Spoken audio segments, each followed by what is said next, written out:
തീപ്പന്തലിൽ എഴുന്ന Raj boss ഇവിടെ work ചെയ്യുന്നുണ്ടോ? അതാ ആ മുടി നീട്ടി വളർത്തിയ ആളാ.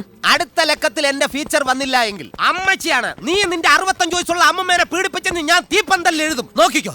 അതെ, യെസ്, തീപ്പന്തലിൽ എഴുന്ന രാജ് ബോസ്. ആരാധകരെ കണ്ട. യെസ്, എനിക്ക് ജലദോഷമുള്ള ശരണമയ്യപ്പ. മകരവിളക്ക് കണ്ട്.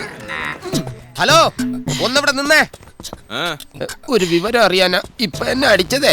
ഞാൻ മണൽ മാഫിയെ കുറിച്ച് എഴുതിയതിനാണോ അതോ സർക്കാർ ഉദ്യോഗസ്ഥന്റെ ലീലാവിലാസത്തെ കുറിച്ച് എഴുതിയതിനാണോ? ഇത് രണ്ടിന്റെ അല്ല, പിന്നെ തട്ടുകടയുടെ മറവിലെ പ്രണയലീല അതിന്റെ. അപ്പൊ 2 തല്ല് ഇനിയും പെൻഡിങ്. ശരി, നിങ്ങൾ വിട്ടോ, ബാക്കി ഞാൻ നോക്കിക്കോളാം. എന്താ സംഭവം? അറിയില്ല, ഞാനിപ്പോ എത്തിയുള്ളൂ. ഇന്നും കിട്ടിയില്ലേ? കിട്ടി. എന്തായിരുന്നു വിഷയം? തട്ടുകടയിലെ പ്രണയലീല. ഓ ഗുഡ്. ഈ കിട്ടുന്നതിലേക്ക് എനിക്ക് സന്തോഷമേ ഉള്ളൂ. ഇനിയും കിട്ടാൻ വേണ്ടി ഞാൻ പ്രാർത്ഥിക്കാം. ശരി,